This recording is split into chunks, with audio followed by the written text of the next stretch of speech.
Bismillahirrahmanirrahim. Innal hamdalillah nahmaduhu wa nasta'inuhu wa nastaghfiruh wa na'udzu billahi min shururi anfusina wa min sayyiati a'malina may yahdihillahu fala mudilla lahu wa may yudlil fala hadiya lahu. Asyhadu an la ilaha illallah wahdahu la syarika lahu wa asyhadu anna Muhammadan 'abduhu wa rasuluh. فإن أصدق الحديث كتاب الله وخير الهدى هدى محمد صلى الله عليه وسلم وشر الأمور محدثاتها وكل محدثة بدعة وكل بدعة ضلالة وكل ضلالة في النار. يا أيها الذين آمنوا اتقوا الله حق تقاته ولا تموتن إلا وأنتم مسلمون. يا أيها الذين آمنوا اتقوا الله وقولوا قولا سديدا يصلح لكم أعمالكم ويغفر لكم ذنوبكم ومن يطع الله ورسوله فقد فاز فوزا عظيما. يا أيها الناس اتقوا ربكم الذي خلقكم من نفس واحدة وخلق منها زوجها وبث منهما رجالا كثيرا ونساء واتقوا الله الذي تساءلون به والأرحام إن الله كان عليكم رقيبا. Amma ba'du, pada siang yang berbahagia ini insyaallah kita akan mengkaji beberapa poin yang berkenaan dengan akidah salaf dan pentingnya akidah yang benar. Ya. Buku yang akan kita pakai pada siang hari ini adalah kitab Lamiyatu Syekhul Islam Ibnu Taimiyah rahimahullahu taala. Insyaallah akan kita bahas sedikit demi sedikit sampai habis selesai dari matanya. Buku ini berupa syair-syair yang ditulis oleh Ibnu Taimiyah, ya, dalam jumlah 16 bait, tapi syarat dengan makna dan akidah-akidah salaful ummah atau akidah yang benar seperti yang ada pada masa Rasulullah SAW dan para sahabat Rasulullah SAW. Sedikit ingin kita kisahkan tentang siapa itu Ibnu Taimiyah.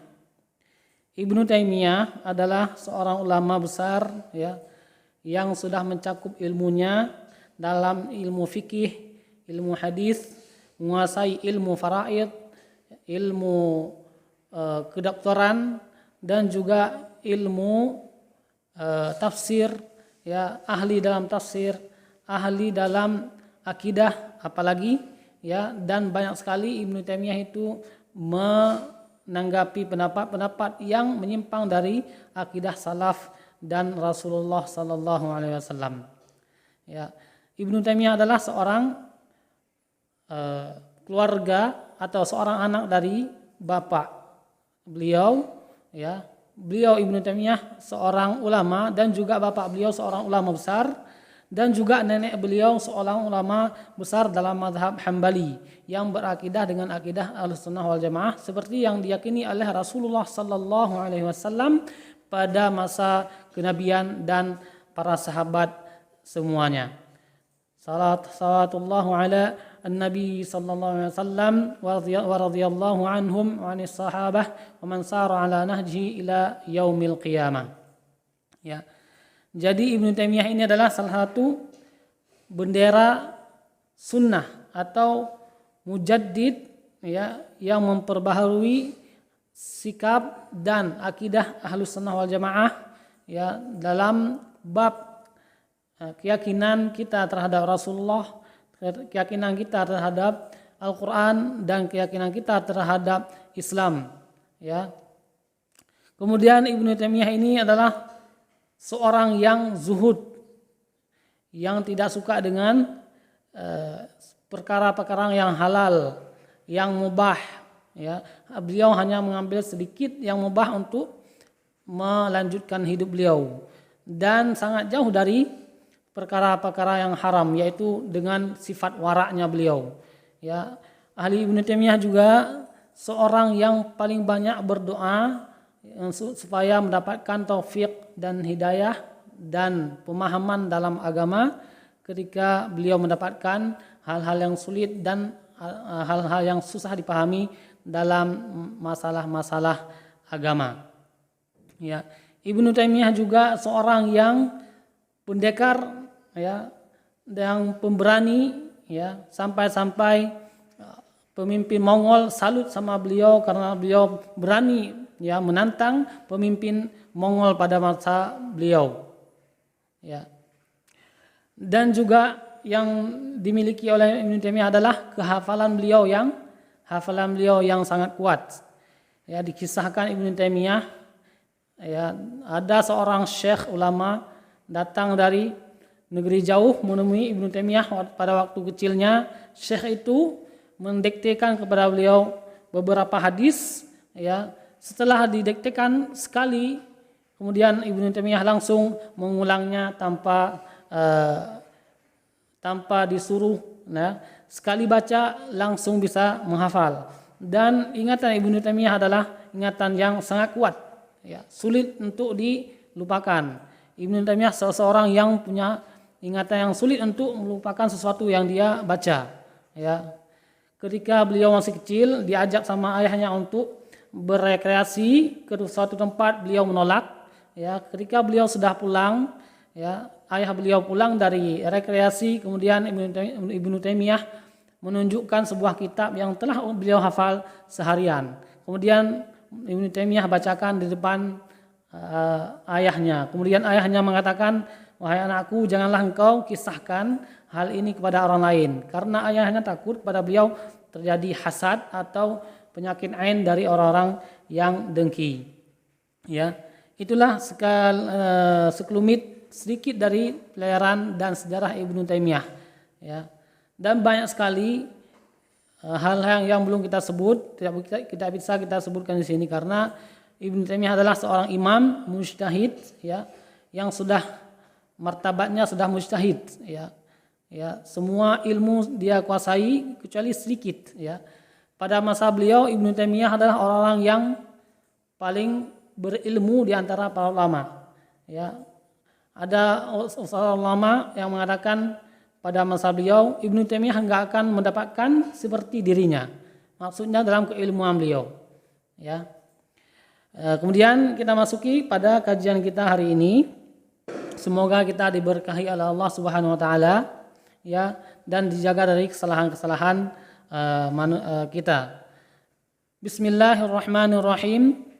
Syair Ibnu Taimiyah yang mengatakan yang mengenai tentang akidah, beliau mulai dengan Bismillahirrahmanirrahim. Ya. Adapun sebuah poin yang perlu kita kaji di sini adalah memulai sebuah surat atau sebuah buku dengan Bismillahirrahmanirrahim. Apa hukumnya?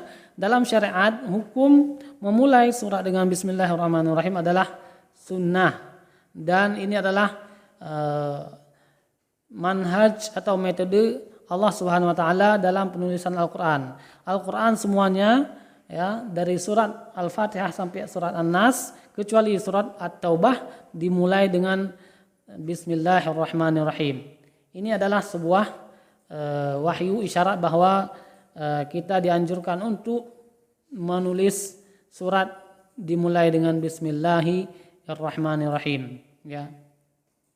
Adapun di sana nanti ada perbedaan pendapat ulama apakah Bismillahirrahmanirrahim itu termasuk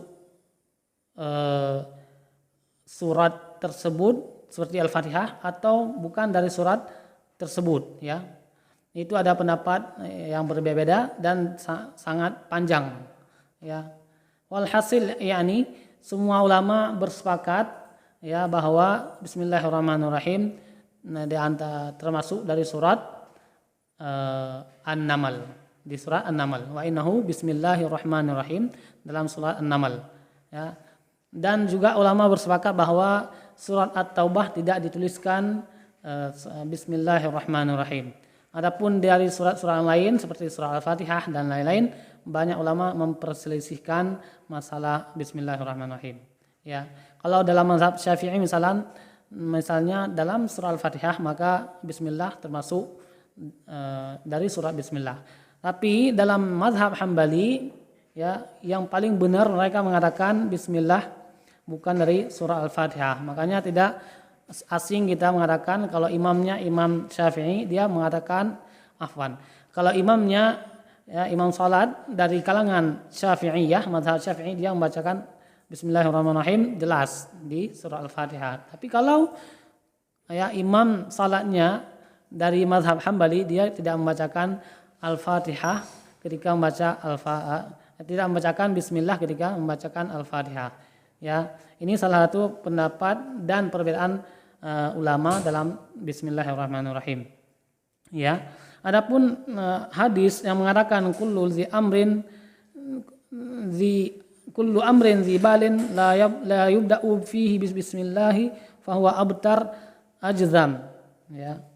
Kemudian hadis yang selanjutnya kullu amrin zi balin la yuftatahu bil hamdi fa huwa ajzam.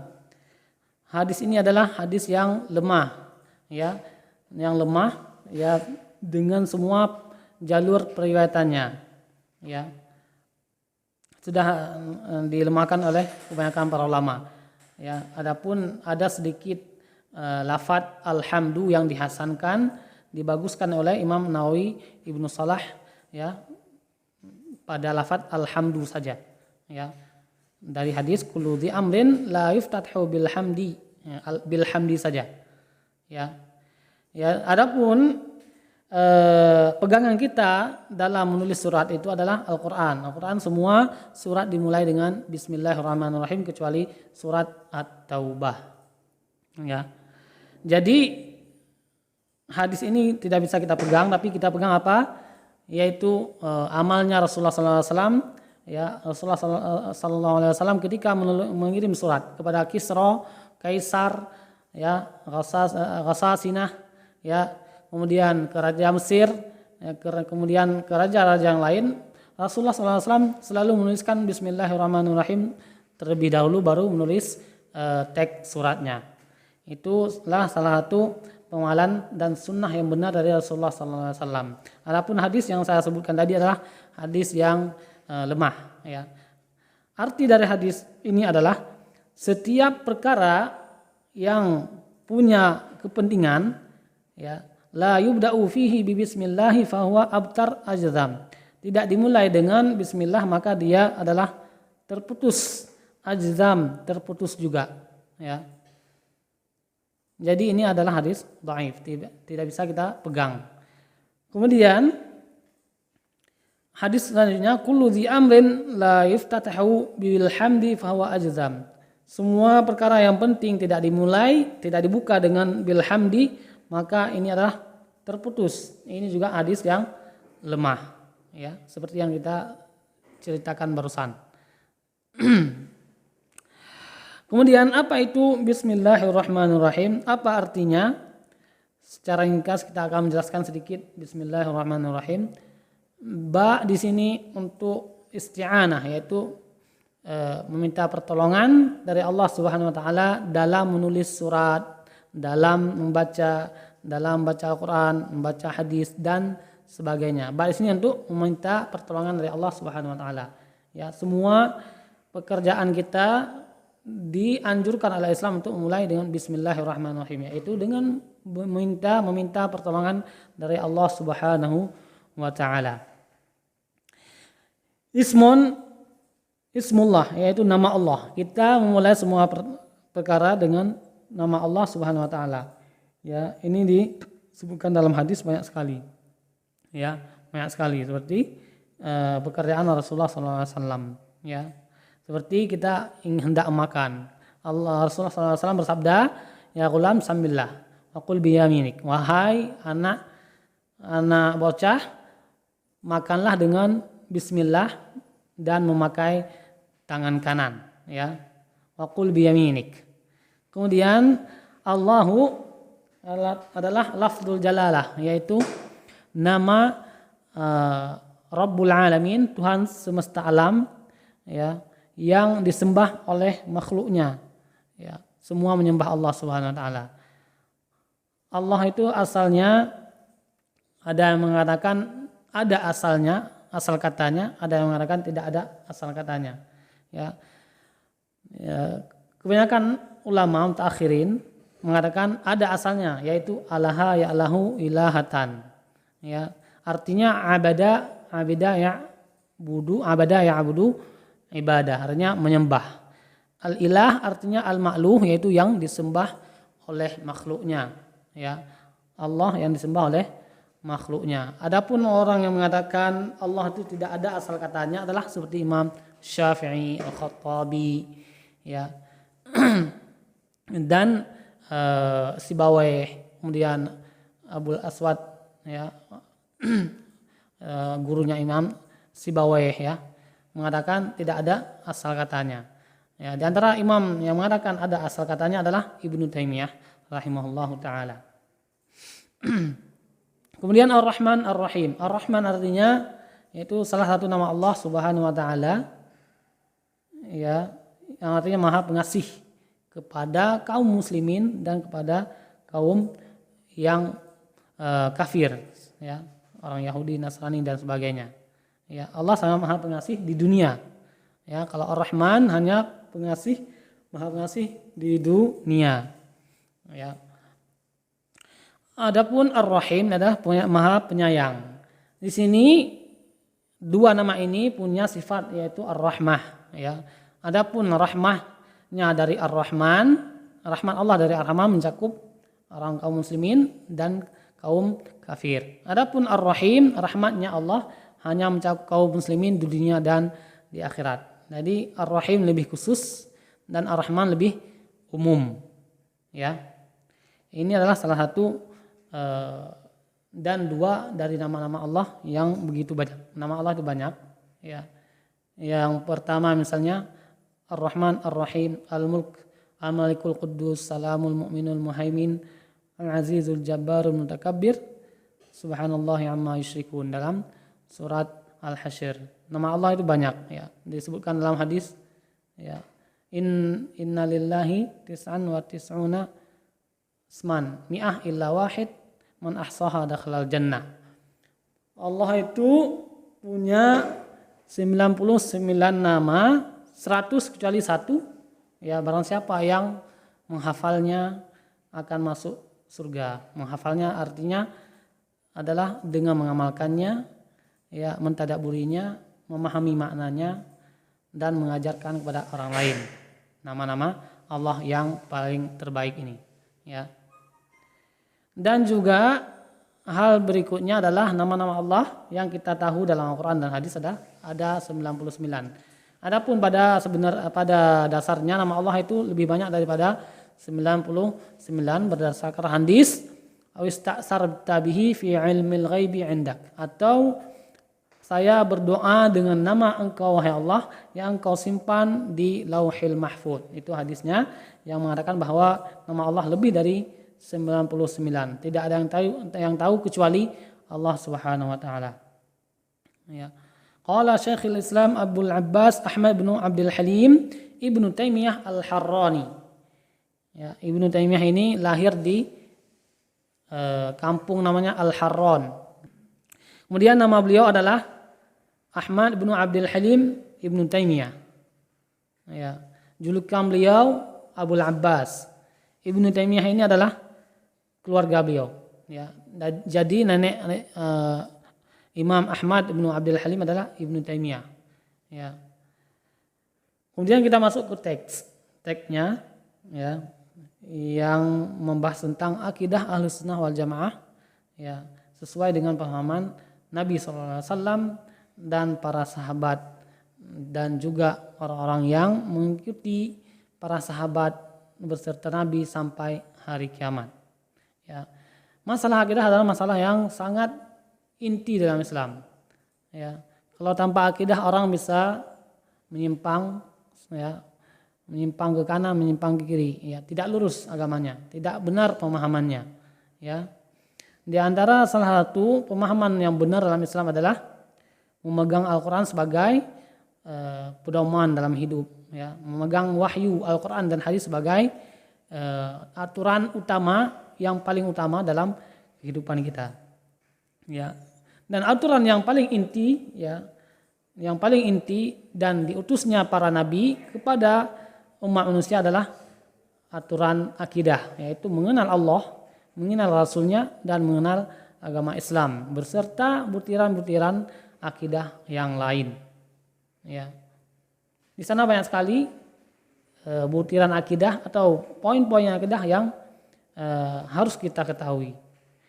Di antaranya adalah ya sa'ili an madhhabi wa aqidati, yang disebutkan oleh Ibnu Taimiyah dalam syair beliau adalah ya sa'ili an madhhabi wa aqidati ruziqal huda man lil hidayati yas'alu isma' kalama muhaqqiqin fi qawlihi la yansani anhu wa la yatabaddalu. Artinya, wahai yang bertanya kepadaku tentang mazhab saya dalam fikih, wa aqidati, dan akidah saya, ruziqal huda man lil hidayati yas'alu. Semoga engkau diberi hidayah oleh Allah Subhanahu wa taala, ya, kalau engkau ingin bertanya tentang atau untuk mendapatkan hidayah. Isma' kalama muhaqqiqin fi qawlihi, ya, dengarlah baik-baik, ya, kata-kata alim ulama muhaqqiq, ya, dalam pendapatnya fi qawlihi la yansani anhu wa la yatabaddalu, ya, tidak akan mundur dia dari akidahnya, wa la yatabaddalu, dan akidahnya tidak akan berganti-ganti. Ya. Poin pertama dalam dua bait syair ini adalah yang pertama ya sa'ili, yaitu soal, pertanyaan, wahai orang yang bertanya. Di sini ada beberapa poin yang harus kita bahas. Yang pertama, jenis-jenis orang yang bertanya. Ya, ada beberapa jenis orang yang bertanya. Ada orang bertanya untuk mengetes keilmuan seseorang, supaya dia jatuh, malu dan hina di depan umum. Nah, ini pertanyaan yang tidak boleh ditanyakan kepada seorang guru atau ulama atau teman untuk menjatuhkan dia. Tidak boleh. Ini dilarang, ya, dalam agama. Ya. Atau untuk membuat kekacauan. Nah, tidak boleh juga, ya. Tidak boleh kita bertanya berlebihan untuk membuat kekacauan. Dalam sebuah hadis disebutkan oleh Rasulullah SAW, "Zaruni ma taraktukum an." Ya. Tinggalkanlah apa yang saya tidak sebutkan untuk kalian. Ya. Ma taraktukum fa innama ahlaka man kana qablakum kasratu su'alihim wa ikhtilafihim ala anbiya'ihim. Ya. Tinggalkanlah saya apa yang saya tinggalkan untuk kalian. Maksudnya di sana ada hal-hal yang saya tidak sebutkan untuk kalian. Jangan bertanya lagi. Jangan bertanya berlebihan, ya. Fa innama ahlaka man kana qablakum, sesungguhnya kaum sebelum kalian itu binasa karena, ya, kasratu su'alihim, banyak bertanya, bertele-tele kepada nabi-nabi mereka. Wa ikhtilafihim ala anbiya'ihim, dan mereka, ya, berselisih terhadap nabi-nabi mereka, ya. Ini yang pertama. Yang kedua, soal untuk mengetes keilmuan seseorang, tujuan bahwa beliau apakah bisa dipercaya dalam hafalannya, dalam keilmuannya, itu boleh. Seperti, ya, ujian para ulama kepada Imam Bukhari di Baghdad, ya, dalam masalah hadis, dalam masalah hafalan hadis Imam Bukhari. Setelah itu Imam Bukhari, ya, menang menjadi orang yang terkuat hafalannya di Baghdad tersebut, ya, setelah diuji. Nah, ini boleh bagi yang mengujinya bukan orang awam tapi ulama, menguji para ulama. Nah, itu boleh, ya. Kemudian yang ketiga, soal yang ketiga, bertanya yang ketiga adalah bertanya untuk mendapatkan hidayah atau jawaban, ya, mendapatkan fatwa, ilmu yang belum dia ketahui, maka ini juga boleh, ya. Maka ini juga boleh ditanya, ya, seperti orang awam bertanya kepada seorang ulama, maka ini boleh, ya. Kemudian poin berikutnya adalah soal atau bertanya untuk hal-hal yang tidak bermanfaat, seperti contohnya, ya, Ustadz, bagaimana cara sholat di bulan? Ustadz, bagaimana cara sholat di matahari? Ini adalah soal yang belum terjadi atau pertanyaan yang belum terjadi. Ya, ini tidak bermanfaat. Ya, tidak bermanfaat. Maka ini adalah yang dilarang, tidak boleh. Ya. Dan di sana itu juga ada sebuah jenis soal yang dilarang, yaitu sebuah perkara yang halal ketika dilarang, ketika dia bertanya akan menjadi haram. Ya, itu sangat dan itu terjadi pada masa turunnya wahyu pada masa Rasulullah SAW. Sekarang tidak ada lagi. Ya, sekarang tidak ada lagi. Ya, misalnya dalam ayat la tas'alu an syai'in ya in tubdalakum tasukum. Ya, janganlah kalian bertanya tentang sesuatu yang tidak dijelaskan. Kalau dijelaskan bisa ya memberatkan kalian. Tasukum, jadi berat, ya susah bagi kalian. Nah, tidak boleh. Ya, kalau syariat sudah sudah diam tentang hal tersebut, misalnya tentang apa hukum memakan daging jerapah. Ya. Ketika turun wahyu, tidak perlu kita tanyakan apa hukumnya, tidak perlu memperbanyak soal, ya. Bisa jadi nanti akan diharamkan atau diwajibkan, ya, akan memberatkan kita, ya. Kemudian an madhabi, madhab di sini artinya madhab dalam fikih, ya, seperti yang disebutkan oleh Syekh Abdul Karim Al-Khudair. Maksudnya adalah madhab dalam fikih. Kemudian Ibnu Taimiyah tidak menjelaskan mazhab beliau dalam fikih, tapi menjelaskan tentang aqidati, tentang akidah beliau. Ya, aqidati. Apa yang dimaksud dengan akidah? Secara bahasa, akidah itu adalah menarik dan menguatkan. Ya, dalam arti Indonesianya. Ya. Adapun secara istilah adalah ma ya'taqiduhul insan biqalbi, apa yang seseorang yakini dengan hatinya, ya, apa yang diyakini oleh seseorang dengan hatinya, ya. Misalnya kita meyakinkan bahwa Allah ada di atas arsy, itulah akidah yang benar, ya. Kalau kita berkeyakinan bahwa Allah di mana-mana, itulah akidah yang salah, ya. Kemudian, ya, masalah akidah adalah masalah yang sangat penting, ya, yang membedakan antara orang-orang kafir dan orang-orang yang muslim, yang membedakan antara ahlus sunnah dan yang bukan ahlus sunnah, ya, yang membedakan tentang orang yang sesat dan yang tidak sesat, ya. Kalau kita berakidah benar, misalnya, maka kita akan benar akidah kita, ya, lurus jalan kita menuju Allah Subhanahu wa taala, ya. Kemudian rizqal huda man lil hidayati yas'alu, ya. Semoga dia mendapatkan hidayah dari pertanyaannya ini, ya. Semoga dia mendapatkan hidayah dari pertanyaan yang ini, ya. Jadi Ibnu Taimiyah ini berdoa kepada yang meminta fatwa kepada beliau, ya, semoga dia mendapatkan hidayah, ya, dengan akidah yang benar, ya, akidah yang benar, ya, karena hidayah adalah berkaitan dengan akidah, ya, dengan iman, ya, karena di sana banyak sekali orang-orang yang tidak mendapatkan hidayah yang benar, ya, atau akidah yang sesuai dengan akidah Rasulullah SAW masa hidup beliau dengan sahabat, ya, di sana banyak sekali, seperti misalnya, ya, akidah yang sudah menyimpang, akidah orang Khawarij, akidah orang Syiah, akidah orang Sufi, akidah orang Asy'ari, Ismailiyah dari kalangan Syiah, ya, Bahaiyah dari kalangan Khawarij, dan yang lain-lain, Mu'tazilah, ya, Jahmiyah, Jabriyah, dan sebagainya. Ini adalah sedikit dari aliran-aliran yang sesat, ya, perlu saya sebutkan, ya. Di dunia Islam yang paling baik adalah Ahlus Sunnah wal Jamaah menurut pemahaman Rasulullah SAW dan sahabatnya. Ya. Dan yang paling menyimpang di dalam dunia Islam adalah akidah orang Syiah dan Murji'ah. Ya.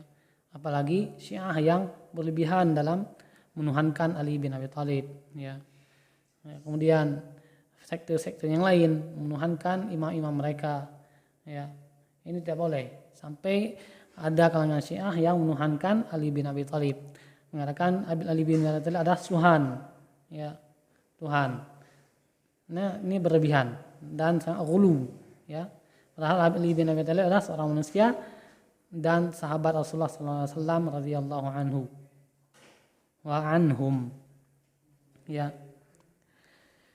Kemudian poin berikutnya adalah hidayah.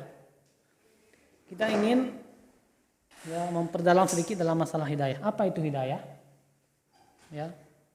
Disebutkan oleh Syekh Abdul Karim Al-Khudair bahwa hidayah itu adalah luzumu as-siratil mustaqim wasiqamah ala dinillahi jalla wa ala. Yaitu berpegang teguh dengan jalan yang lurus, ya. Wal istiqamah, dan konsisten tetap di atas agama Allah Subhanahu wa taala azza wa jal yang mulia. Ya, itulah namanya hidayah atau al-huda. Kalau kita melihat apa itu siratul mustaqim atau jalan yang lurus? Jalan yang lurus adalah jalan para nabi, jalan para sahabat. Bagaimana nabi beragama, berdin, bagaimana sahabat berpaham tentang din ini, itulah as-siratul mustaqim, ya. Siratal ladzina an'amta 'alaihim ghairil maghdubi 'alaihim waladdallin, ya. As-siratal mustaqim juga jalan yang lurus yang ditempuh oleh orang-orang yang Allah beri nikmat kepada mereka dari kalangan para nabi, para siddiqin seperti Abu Bakar, wasyuhada, orang-orang yang syahid seperti Hamzah bin Abdul Muttalib, ya, wassalihin, dan orang-orang saleh, ya, seperti Imam Ahmad, Imam Syafi'i, Imam Malik bin Anas, Imam Abu Hanifah, ya, Imam Al-Auza'i, Sufyan Al-Thawri, Sufyan bin Uyainah, ya, Al-Hasan Al-Basri, para sahabat, dan misalnya Muhammad bin Zuhri dan yang lain-lain, ya. Itulah orang-orang yang saleh yang sudah menjadi imam dalam keilmuan dan ibadah mereka. Marilah kita ikut manhaj mereka dalam berakidah, bermuamalah, beribadah, dan berakhlak. Ya. Wal istiqamah ala dinillah jalla wa ala, dan konsisten tetap dari awal kita balik sampai kita meninggal dunia, ya. Jangan waktu sudah tua baru istiqamah, baru taubat. Ini tidak bagus. Karena kita tidak tahu kapan umur kita, ya, kapan ajal menjemput, ya, matinya kapan nggak tahu. Ya, jangan menunggu waktu tua baru bertobat, baru mencari hidayah, baru mencari ilmu, enggak. Ya, enggak boleh. Karena maut tidak ada yang tahu kapan datang. Ya. Bahkan menurut riset penelitian, orang yang muda lebih banyak, ya, meninggal daripada orang yang tua, ya, daripada orang tua. Itu menurut statistik, ya, jumlah orang yang muda lebih banyak meninggal. Misalnya dia keluar tabrak, meninggal, ya, keluar dirampok, meninggal, ya. Kemudian nanti orang muda masuk perang, meninggal, ya. Atau terserang penyakit, meninggal. Banyak sekali, ya, penyakit-penyakit yang menyerang orang muda, ya. Dan orang muda orang yang terbanyak meninggal dalam sebuah riset di Saudi dan di tempat-tempat yang lain. Maka dari sini kita harus cepat bertobat, mencari hidayah dari detik ini, dari jam ini. Jangan menunggu lagi, ya. Kalau menunggu nanti ajal menjemput, tidak bisa berbuat baik, ya. Bagi yang sudah dapat hidayah, tambah lagi hidayahnya menjadi amal yang lebih baik, ya, memperbaiki amalnya, ya, menambah amalnya. Kalau sudah salat 5 waktu, memperbaiki amalnya dengan salat malam misalnya, salat duha dan lain-lain, ya. Jadi hidayah ini juga terbagi menjadi dua, ya. Hidayah ini juga terbagi menjadi dua, ya, disebutkan oleh para ulama, ya. Hidayah irsyad, hidayah taufik, hidayah bimbingan dan hidayah taufik dari Allah Subhanahu wa taala untuk beramal dan masuk Islam misalnya. Ya, contoh dalil dari hidayah irsyad yaitu bimbingan. Firman Allah Subhanahu wa taala, wa innaka latahdi ila siratal mustaqim. Dan sesungguhnya engkau wahai Muhammad yang memberi hidayah kepada mereka kepada jalan yang lurus. Hidayah di sini adalah cara membimbing umatnya, ya, menganjurkan umatnya untuk berbuat soleh, berbuat baik, ya, sholat, zakat, puasa, haji dan sebagainya, ya. Dan Rasulullah pun tidak bisa memberi hidayah taufik. Hidayah taufik ini hanya punya Allah, ya. Hidayah yang kedua ini adalah hidayah taufik hanya punya Allah, ya. Jadi hidayah taufik ini adalah berdasarkan dalil dari firman Allah, innaka la tahdi man ahbabta walakinallaha yahdi man yasha. Sesungguhnya engkau wahai Muhammad tidak bisa memberi hidayah kepada seseorang yang engkau cintai, ya, walakinallaha yahdi man yasha. Akan tetapi Allah yang memberi hidayah taufik kepada yang Dia kehendaki. Ya, misalnya, ya, Nabi Muhammad tidak bisa memberi hidayah kepada Abu Talib, ya, karena hidayah taufik itu berada di tangan Allah Subhanahu wa taala, berada di sisi Allah Subhanahu wa taala, ya. Nabi hanya membimbing, menganjurkan, memberi semangat, memberi ilmu, ya, mensucikan hati umatnya, hati manusia itu bisa. Tapi untuk memberi hidayah, misalnya kafir masuk Islam tidak bisa, ya, tidak bisa. Nabi Muhammad hanya bisa menganjurkan dengan ilmu yang beliau Rasulullah SAW dapatkan dari Allah Subhanahu wa taala, ya. Jadi di sana ada orang yang banyak ilmunya tapi tidak diberi taufik oleh Allah untuk beramal. Ya, ilmunya banyak, sudah profesor misalnya, sudah syekh, ya, doktor, tapi ilmunya masih SMP, masih SD, ya, sedikit. Hanya sholat 5 waktu, kadang-kadang sholat 5 waktu, ada juga yang bolong. Ada begitu, walaupun doktor, ya. Apalagi kalau dokternya dokter umum, profesor dalam bidang ilmu sains, ya, ilmu umum, fisika. Ini yang sangat kita sayangkan, ya. Nasallallahu lahumu at-taufiq.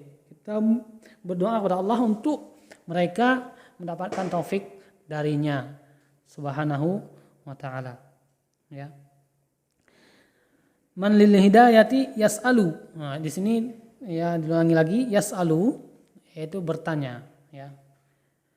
Ada sebuah ayat, ya, yang berbunyi fas'alu ahla dzikri in kuntum la ta'lamun, ya. Bertanyalah kepada yang ahli ilmu, ahli zikri, ahli Al-Qur'an dan ahli ilmu, para ulama, ya. In kuntum la ta'lamun, jika kalian tidak mengetahui, ya. Ahli zikri sini artinya ahli Al-Qur'an yang memahami Al-Qur'an, tafsir, mentadabburinya, dan ahli ilmu, para ulama, ya. Bukan ahli zikri yaitu orang-orang yang berzikir, bukan, yang sangat banyak berzikir, bukan. Itu tafsir yang salah, ya, seperti yang dipahami oleh orang-orang yang sufi, orang tasawuf, ya. Memahami ayat ini dengan ahli zikri, ahli dalam berzikir, ini salah, ya. Kemudian isma' kalama muhaqqiqin fi qawlihi. Dengarlah, ya, kata-kata ulama dalam pendapat ilmiahnya, ya. Dengarlah baik-baik maksudnya, ya. Muhaqqiq yang telah beliau teliti dalam fatwanya, dalam pendapat beliau, ya.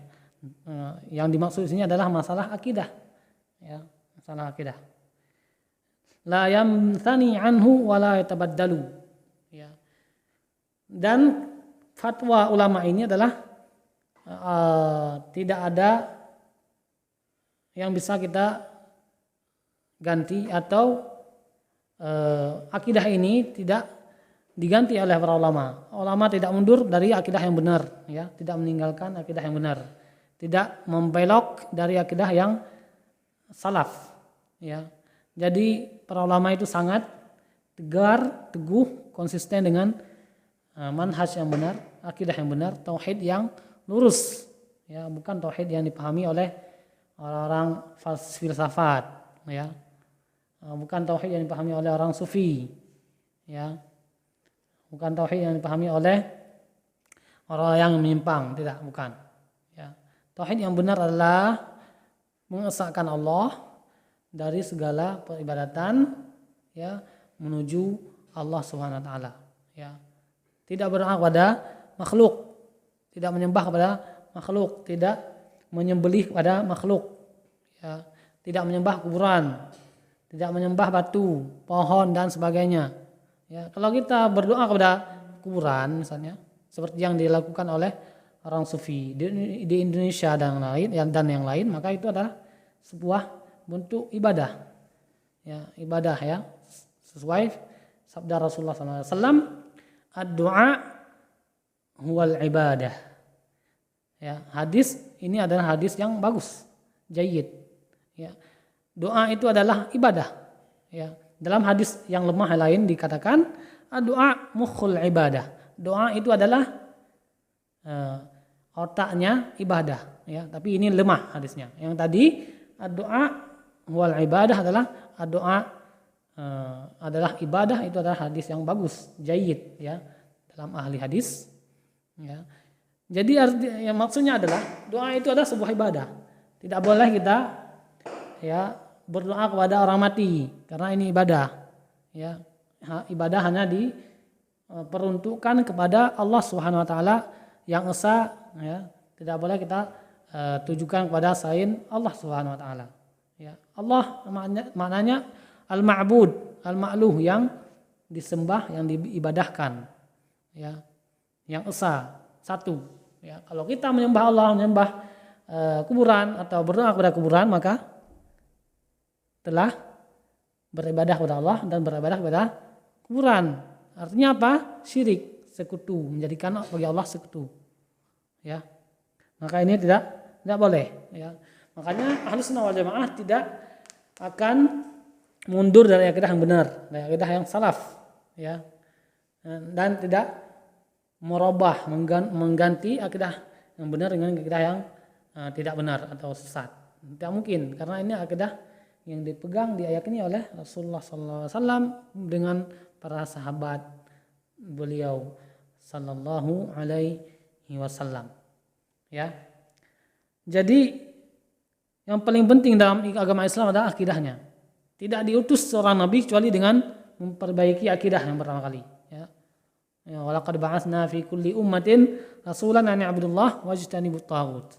Dan sungguh-sungguh kami telah mengutus seorang rasul pada setiap umat, ya, untuk menyerukan, ya, an i'budullah wajtanibut taghut, untuk menyembah hanya kepada Allah dan menjauhi berhala. Taghut, berhala itu ada 3 yang paling besar. Yang pertama iblis, yang kedua dukun, dan yang ketiga adalah orang yang ingin diikuti berlebihan oleh manusia. Dia mengajak orang untuk menyembah dia, seperti Fir'aun. Itu adalah berhala dalam Islam, karena dia mengajak orang lain untuk menyembahnya. Mungkin ini yang bisa kita sampaikan pada pertemuan kali ini. Semoga benarnya dari Allah dan salahnya dari saya. Mohon maaf kurang lebih. Wabillahi taufiq wal hidayah. Wa nakhtatim, kita tutup dengan doa kafaratul majlis. Subhanakallahumma wa bihamdika asyhadu an la ilaha illa anta astaghfiruka wa atubu ilaih. Assalamualaikum warahmatullahi wabarakatuh.